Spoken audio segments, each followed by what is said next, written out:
boys and girls. Today we have another Froggy story. I like Froggy stories. I hope you do too. Today we have Froggy Goes to Bed. It was late. Froggy was too pooped to pop. He'd been playing hard at Max's all day long. Froggy, called his mother. What? It's time for bed. No, cried Froggy. I'm not tired.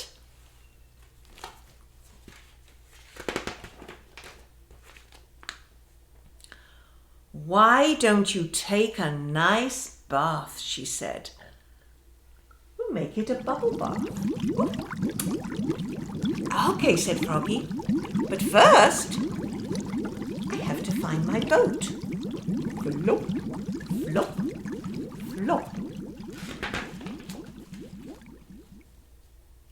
He looked in the fridge. Nope.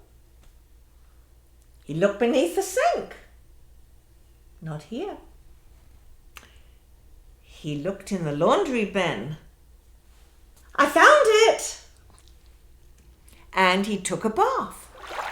Splish, splash, splash, splash. Oh, I bet he had fun with all those bubbles, don't you think so? Now it's time to put your pajamas on, said his mother, and she wrapped him all cozy in a towel. Okay, said Froggy, but first I have to find them. Flop, flop, flop. He looked on his floor. Nope. He looked in his toy chest. Not here. He looked behind his desk. I found them. And he put them on.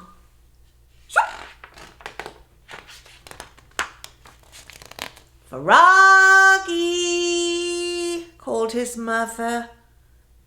What? It's time to brush, said his mother. Okay, said Froggy. But first, I have to find my toothbrush. Flop, flop, flop. He looked in the fishbowl. Nope. Who keeps their toothbrush in a fishbowl? I don't, and I don't think you do either. He looked in the wastebasket. Not here. He looked in the cookie jar. I found it! And he brushed his gums.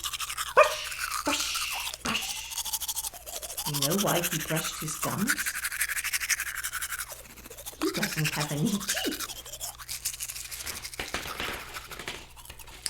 Froggy, called his mother. What? I bet you want your Huggy, said his mother. Oh, yes, said Froggy. I have to find my Huggy. Flop, flop, flop. Oh, here it is. It's under the stove. Boink! Oh dear. He came up and found it, but he bonked his head while doing it. Bet that hurt, huh? He gave it a hug and he climbed into bed. Now it's time to sleep, said his mother, and gave him a good night kiss.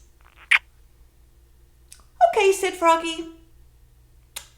But first, I need a snack. Then I'll go to sleep. And he hopped out of bed.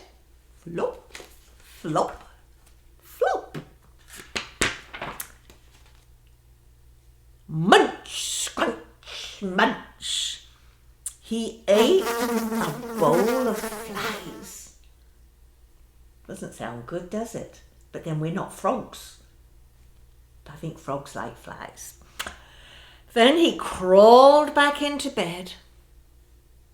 "Now go to sleep, Froggy," said his mother, and she was getting a little tired herself. "Okay," said Froggy, "but I'm thirsty.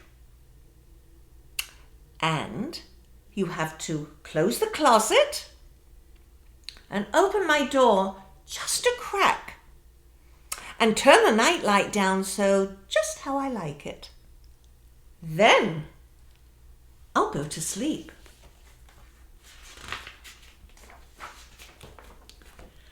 "Oh, fiddlesticks," said his mother, and got him a glass of water.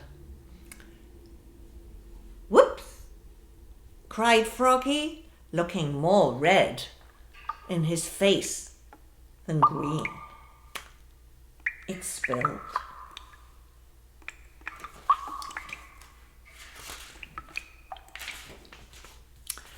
"Oh, Froggy," said his mother, but she wiped it up. Then she got him another glass of water. Glug, glug, glug. She closed the closet. Slam.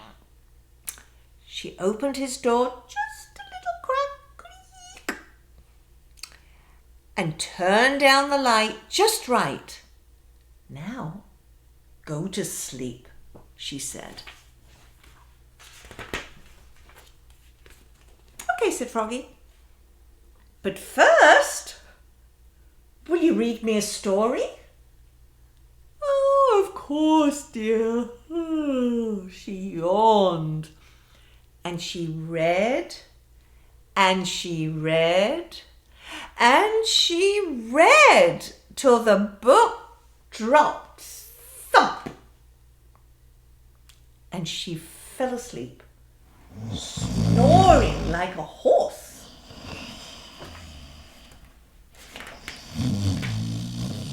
"Good night, Mom," said Froggy. Then he closed his eyes and he went to sleep. Zzz.